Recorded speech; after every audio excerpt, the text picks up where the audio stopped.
Thank you very much.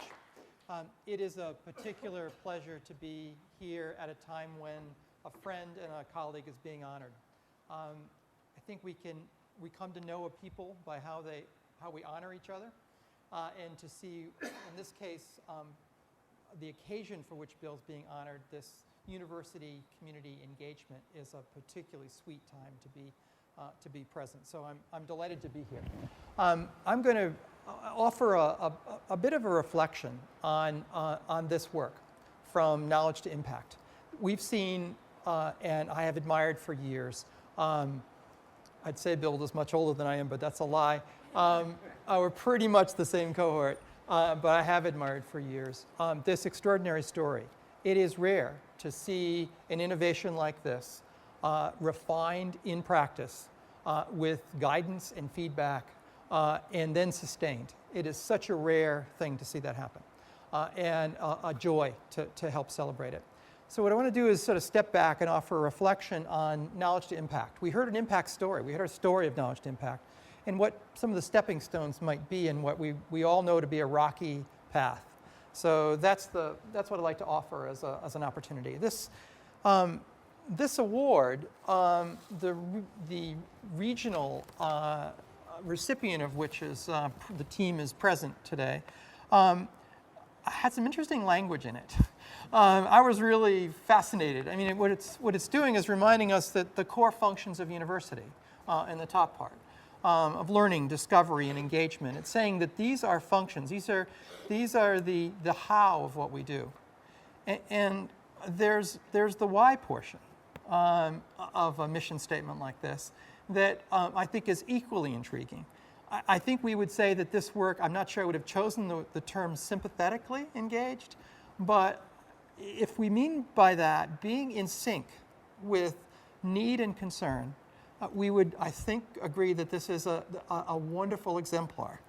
The productively part, I suspect Bill and team insisted upon. That is, they would offer evidence that it had impacts at all these levels, all these ecological levels. It is a beautiful exemplar, and it's a treat to reflect on it with you. Other people have named this work, and we should recognize the mashup in web terms of this, right? We're mashing up ideas in a piece of work like this. And there are at least two streams, there's a third probably as well, that Ernest Boyer talked about, the former president of the Carnegie Foundation for Advancement of Teaching. And this notion of scholarship of discovery, with its focus on understanding, is something that the academy is used to revering. What Boyer was trying to do is lift up the scholarship of application and suggest that this also was virtuous, that this was a good thing, that applying knowledge was a good thing, and he was trying to make the case that this mattered. He didn't name a scholarship of engagement, but clearly you have been about it here. And if the essence of the first two are understanding and improvement, the essence of the third is relationship, and what flows through those relationships. And that's what I'd like to encourage a reflection on. And I'll do it through a window that is meaningful to me, work that comes out of public health and health promotion, as a little bit of sort of an analogous angle in thinking about this together, and to suggest the complementarity of that additional discipline in its perspective and its interest to those represented here. But the focal point will be on some stepping stones from knowledge to impact. And I'll name 4 of them, pause on them, and pose some questions that I hope will invite us to recommit to this work individually as well, and hence the aim to consider, so what does it mean to be an engaged scholar? How are we doing? What else is left for us to do? How can we build on this fine example? The context that I'll talk about is the work that we've been doing at our center. We were designated maybe 6 years ago now or so as a W.H.O. Collaborating Center. It's essentially all cache and no cache, like most of these things. It means you have relationships. It means you have relationships with people that are smarter than you. When I played hockey, you wanted to play against people who were smarter than you, better than you at that game. The only way to get better was for that to happen. And it's true, I think, in this game as well. We're looking to find students, colleagues, brighter than us, who can help advance the work. They shaped us into two things.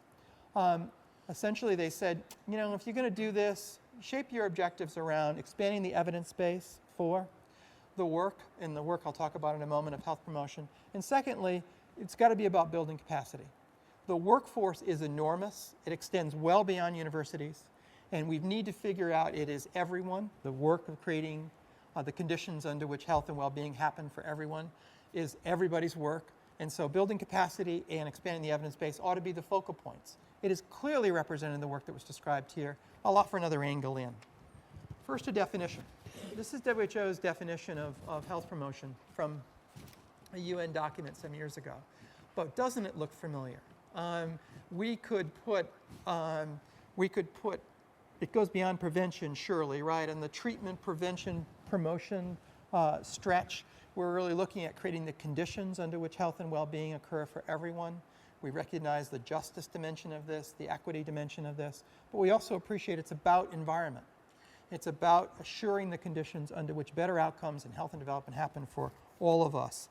Big, important work. Work that people need to redefine periodically. I was privileged to be at a meeting, and this is a picture of the opening session 3 weeks ago in Nairobi, when the 7th every 4 year, whatever that is, quadrennial gathering of people who are renaming, reframing this field. In my experience, that doesn't happen very often. It doesn't happen very often in community psychology and other places where people come together, 600 folks, to essentially rename and frame what the work is about. I had the opportunity to help facilitate one of the tracks on community empowerment with some other folks, and it was a marvelous time where people were literally making this area and the other ones a social construction in the deep meaning of that. That it's in this time and in our context, what does this look like? We can chat about some of the interesting debates that people engaged in, as you can imagine, the ways in which people around the world might define that. So when we ask what this work of health promotion looks like, it's often helpful to have a framework. I like this iterative one. I like the fact, I like this particular frame. And it's one that the Institute of Medicine used in its Future Public Health in the 21st Century, the chapter on community. This looks pretty familiar, does it not? Let's take the example that Bill just treated us to. I'm not sure this is showing up. So at 9 o'clock, improvement in population level outcomes. The recidivism rate data that Bill presented from your collective work represents outcome at the population level. It is a rare thing to be tracking that and to be showing some achievement and movement. We know that moving counterclockwise to affect population level behavior like that, you've got to affect the behavior of a lot of people. And in this initiative, we saw the behavior not only of the usual suspects, youth, but the behavior of those who were responsible for them and who assume responsibility for them, the students, the community members, those who might have contacted them through the judicial system. That involves changing communities and systems. This program is a community change, no question about it. And you had to create the conditions under which this could happen effectively by making adjustments that you commented about at all those levels. We know this work starts at 12 o'clock with assessment, trying to get a sense of the level of the problem, level of the situation, engaging people in planning, taking action, implementing what are now evidence-based, then were practice-informed, data-shaped innovations that evolved over a long period of time to produce this. So it's a game we're all really pretty familiar with, are we not? But it's a long-run game. And to be in this game, to stay in this game effectively, at least in my experience, we have to do things that allow us to stay in the game. And a colleague of ours, Gary Gunderson, you may know from the Carter Center, the Interfaith Health Program at the Carter Center. Gary used to talk about when you engage in a big, audacious, hairy goal, like the one that we just heard about, you have to be a BHAG, as some like to call them. You have to figure out how you keep from getting wet, right? I mean, what are the stepping stones in that pond to keep us from constantly getting wet, falling in and getting chewed up by the alligators, right? And so I think we're witness to that. And I want to sort of explicate a few of those stepping stones. They start, not surprisingly, in an engagement context with connecting, right? This is the first stepping stone. It is the thing we do at the beginning. It is the thing that allows us to join. We typically do that on a values base. We're there because we share in a common concern. We are joined, we are in solidarity with people in a place. That's how it begins. And it always starts in relationships. This is a colleague of ours from the African Institute for Health Development in Nairobi. And Mary Naimongo is an absolutely astounding person on the World Health Organization scene and in the informal settlements in Nairobi. She is at home at W.H.O. in Geneva and at home in informal settlements in and around Nairobi. She also is the grounding for what I hope will be some collaborative work together. It is absolutely implausible that a gringo like me and others in our team who are outside the African context could possibly contribute functionally. We have to have teachers. We have to have guides. And similarly, there is the hope that there are things that would be useful in that connection, much like the connections that Bill articulated. We appreciate their fancy terms for this now. We didn't talk about, Malcolm Gladwell's book wasn't out yet. We hadn't talked about connectors and their function, nor was Putnam's work. But when we appreciate the role as connectors, we are strengthening social ties. Our first responsibility is to do no harm in our engagements. And my bet is that each of us has done harm in our engagements. And we have to be open to the experience of what happens when that harm gets done and why the feedback loops are so critical in this. We also have to build bridges across groups. Putnam has taught us that the rarest form of social capital is not the bonding kind, not the connecting, but the bridging kind. The things that connect across groups. And so how resources flow, how money and other resources flow across our systems is part of what we do. It's part of our job, is to enable that to happen, is to construct and literally construct and reconstruct when they're broken, those bridges. Everyone in this room has done that. We now call it social capital. We may not have called it, we call it bananas, but it's the stuff that happens when we build those bridges. So let's pause on this connecting piece. And I take this to be each of our work.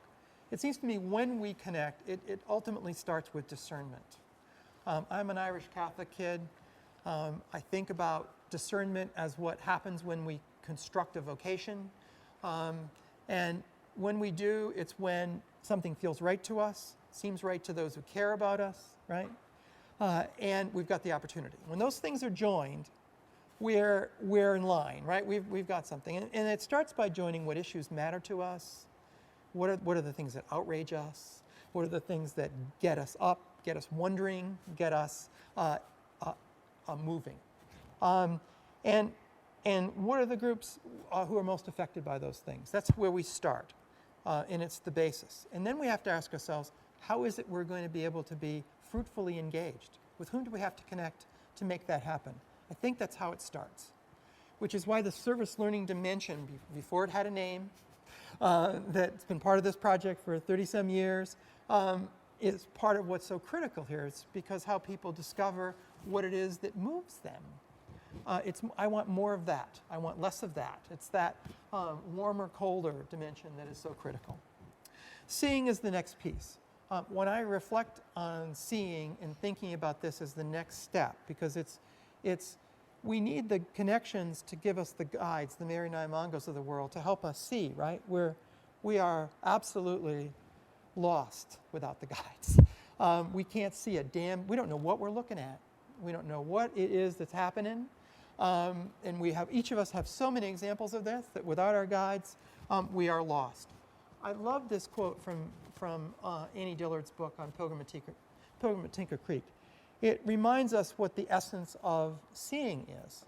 And she was talking about walking along a creek bed and what you see in the patches of color. But I think it's true for us too, that seeing is, of course, very much a matter of verbalization.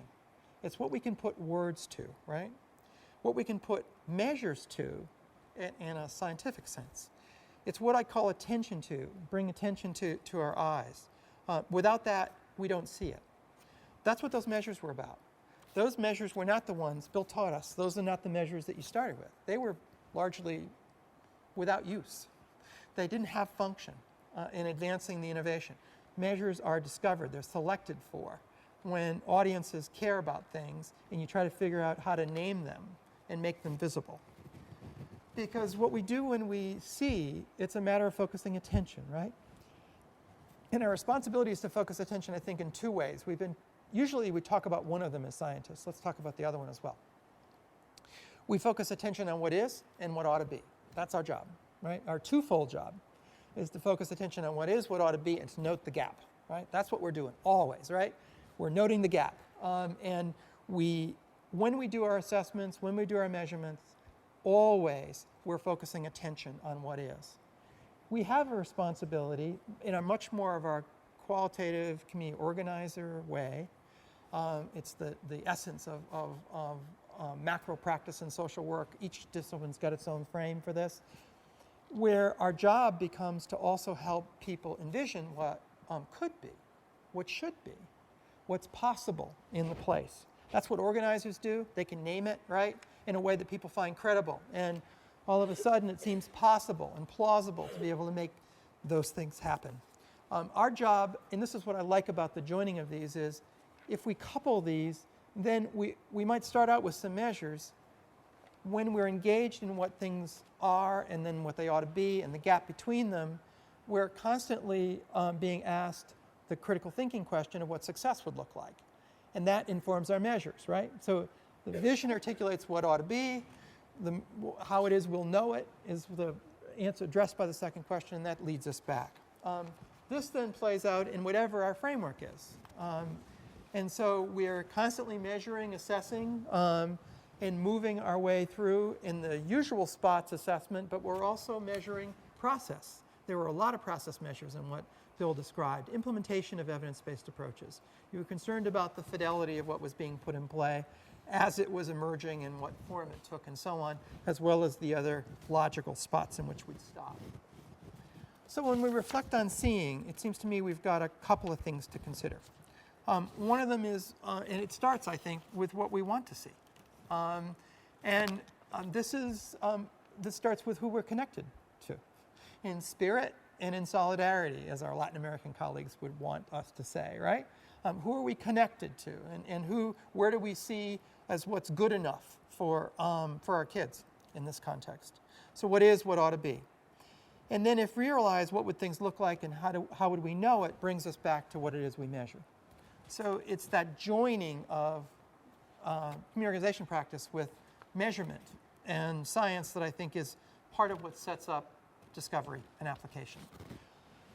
When Boyer talked about this, he talked about these as distinct forms of scholarship, and indeed they are separable.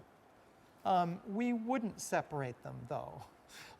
It's wrong-headed to separate them. We'd say that which we discover in the purest sense, Bill made reference to, allusion to this earlier, when we discover things under the rarefied conditions, I think the term you used, under rarefied conditions, it has no external validity. We may demonstrate the purest cause and effect relationships, but if they're not in contexts that are like the contexts in which they would ultimately be applied, they have so much less value. NIH is just beginning to get its head around, gee, we need to balance external validity with internal validity. Cause and effect is really important for us to understand. But if we don't understand this contextually, we don't have knowledge that's worth applying, that can be applied in a useful way. So one of the things that I think most interests me of the relatively new naming and framing of wine in new bottles is community-based participatory research. And it's as if our colleagues at NIH have just discovered this.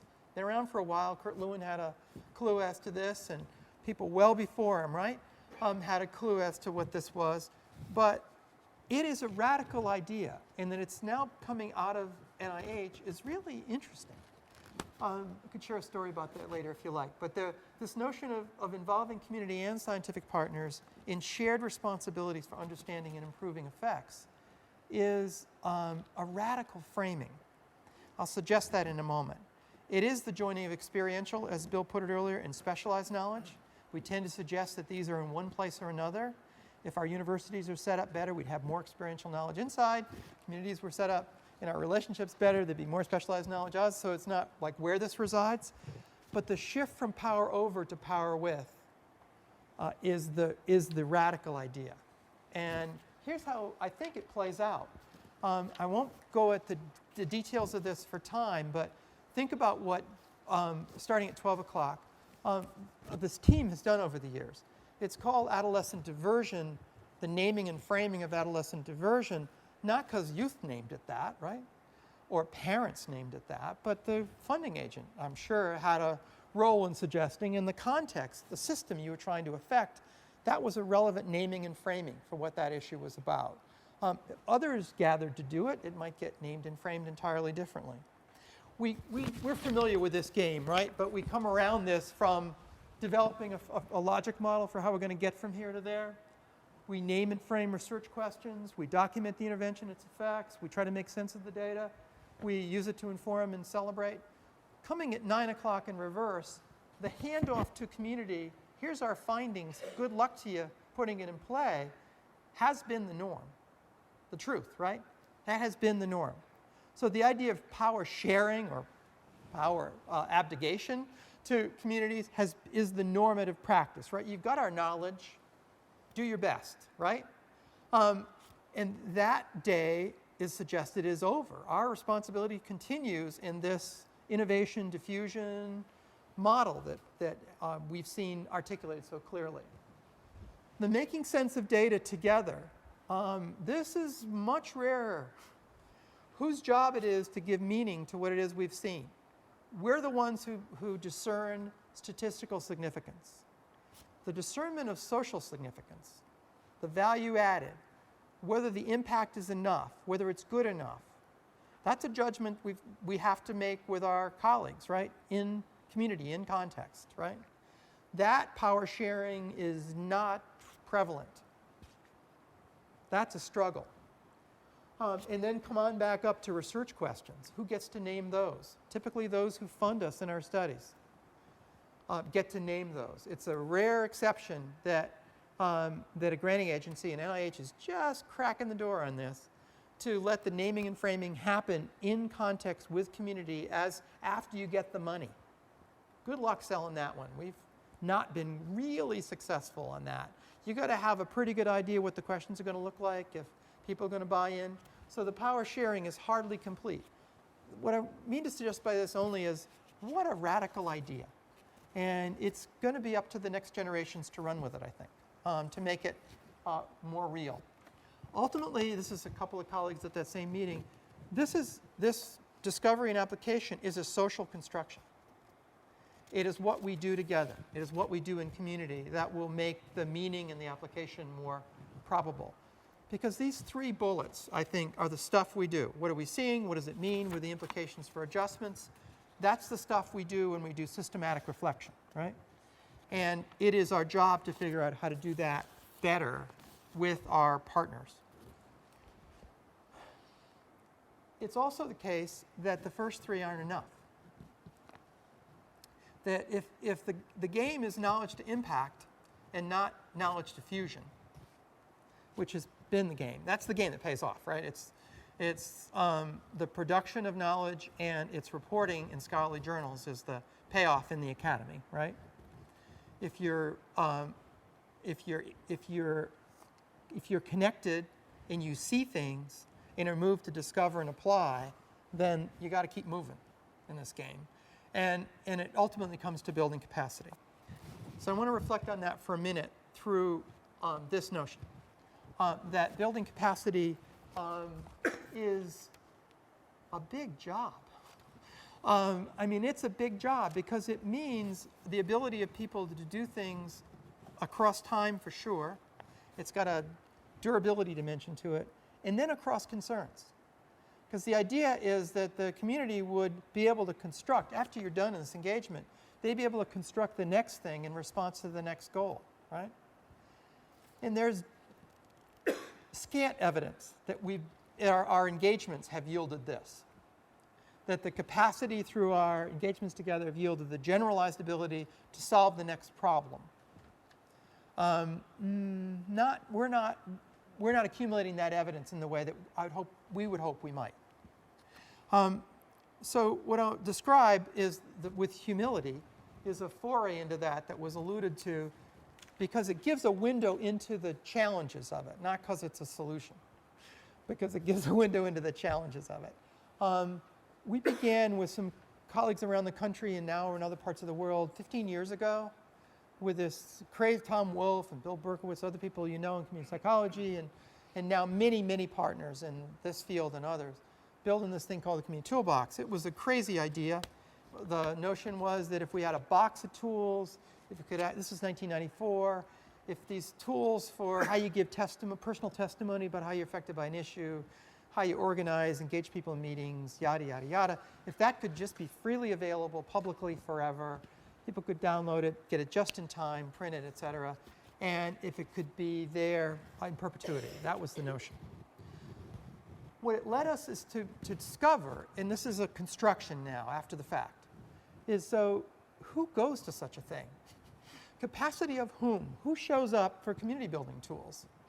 And now, 15 years later, it's typically 1 million user sessions a year, 15 minutes apiece, lots of people over the years. You get a sense of who's showing up. And clearly it's people from governmental, non-governmental organizations, NGOs, CBOs, all kinds of stuff from around. We'll talk about that in a moment. And then the question is, what are they showing up for? This turned out to be hardly an easy, we started out with kind of an encyclopedia, and then distilling meta tools of what are the core competencies? What does it take? So we started looking through the lens of community development, public health, what we could make of community organization practice, from Jack Rothman and other colleagues' work, development, et cetera. And this is not an unfamiliar list, I don't think. Interestingly, it gets rarefied periodically in credentialing. There's a group in the Galway Consensus met in health promotion, international group. They named about a dozen of those, in essence. Grant writing is irrelevant in some contexts, but you get many of these things. You got to build partnerships. You really need to assess the situation. You really analyze the problem, et cetera. So these are the kinds of things that people seem to need to know. They have taught us that what they want from resources is these things, and not always the same things. They consider the people who show up for something like this usually don't have access to universities. Very often they're in a barrio in Latin America or in the United States, or they're on a reservation, a tribal community. They are in a health ministry in some part of the world, wherever, and they may not have a library. So they would love to have access to things to learn key skills. They also want guidance as to how to solve problems. They would like to know what you would ask of a situation to do a situation assessment as an expert for the common kinds of situations that go wrong in their place. They'd love to get guidance from people like us. Especially, not so much what to do, but how to do it in my circumstance and when to do it. What's happening to me and what should I do in my circumstance? And they typically want access to things when they need it, just-in-time stuff. Not the workshop, not the class, not the degree, but just-in-time access. That's humbling for people who spend 90% of our time teaching in classrooms. It's humbling to get this kind of guidance about the proportion of our time that isn't necessarily helpful. So we started out building this thing that responded to those. So the table of contents is learn skill, right? It's a encyclopedic look at, here's the Hunt 300s. It's now 7,000 pages, so it's a fairly large entity. The do the work is the 16 core competencies. You click on one of those and you get more. It's the web benefit. Click on one of those, you want to learn more about evaluation, say. You can then reach in and get a task analysis for evaluation plan, and then reach in for tools on how you develop a mission statement and identify stakeholders and what their interests are, et cetera, with the assumption that not everybody knows how to do this stuff. We try to name competencies for which there was a consequence. That was our goal. If somebody's asking you to develop an evaluation plan or sustainability plan or an assessment, then probably there are contingencies on learning those things, which means there's a bigger audience than the students that we can force to learn them because they're in the syllabus. That was the logic. It was pretty much that crude. This was the first thing, and it was the troubleshooting guide. And so you click on one of about 13. This was a construction with a lot of people. Bill, I don't know if we asked you about this. I'll bet we did. To construct, to name the common problems that occur in community work. There are about 13, 14 of them. You click on one of them, like not enough action to promote change. And then the left-hand column is the kind of questions that people ask when they do a situation assessment, on the assumption that that's rare. To have in the place, in the time, somebody who can facilitate a discussion of an assessment of the situation is rare. So that's been useful. The Ask an Advisor we were chatting about earlier. Bill Berkowitz, one of the members of this team, based in Massachusetts. Bill is all over. He has made a career of being, he's just a gem of a person. And he's the sweetest man I know. Bill was all about how can we create a space where anyone in the world could ask a question and receive advice from people who had some experience and some knowledge. And so he created this system. I don't know if Michigan State's been part of this rotation, and I hope you all do this, where teams of community psychologists, mostly some people in public health, basically agree to accept the questions that come in for a 3-month period, and it's in rotation. I don't know how Bill makes it work, and that Bill makes it work. And so it moves around, and you all might want to take a turn doing this at some point. And then the questions and the answers get archived, and it's an emerging knowledge base from the field. What do people want to know? And they get archived. One of the things that's apparent, and I'm going to bring this to a close, is you look at we've looked now since '94 at, so who's using it and what proportion are domestic and international? With the rise of the internet, a little bit of lag, parallels, now clearly a third of the users are outside the US. And we get a lot of appeals. Could this be in Spanish? And so we embarked on, it's 7,000 pages, so frankly, it takes a while. And light cultural adaptation for Spanish, it's now all as of this summer. Now, all of it's in Spanish, and it checks out. And now it's undergirding other curricula, like the health promotion curricula that PAHO, Pan American Health Organization, has designed for the Americas. The undergirding curriculum for this is the toolbox because it exists, and a lot of other stuff doesn't, at least not for free. Our aspiration, and this is where I want to bring it more broadly, and we hope to start in Arabic soon. But I want to shift. I want to come back. Capacity building in a global community. And this is all of us, right? This isn't the toolbox. This is all of us. What do we do to assure contextually appropriate knowledge that people could access and avail themselves and contribute to? The common well is how I think is a lovely analogy for this, because it's not just what people take, it's what people leave. And so the innovations that emerge for how one does advocacy in Thailand cannot be the same as how we try to do it in our communities. It cannot be the same. The forms of resistance you'd expect would be different, at least in their form, in their typology, if not their kind, right? To take one example. And so one aspiration. In Google Translation, do you all use the Google Translation button? I love it.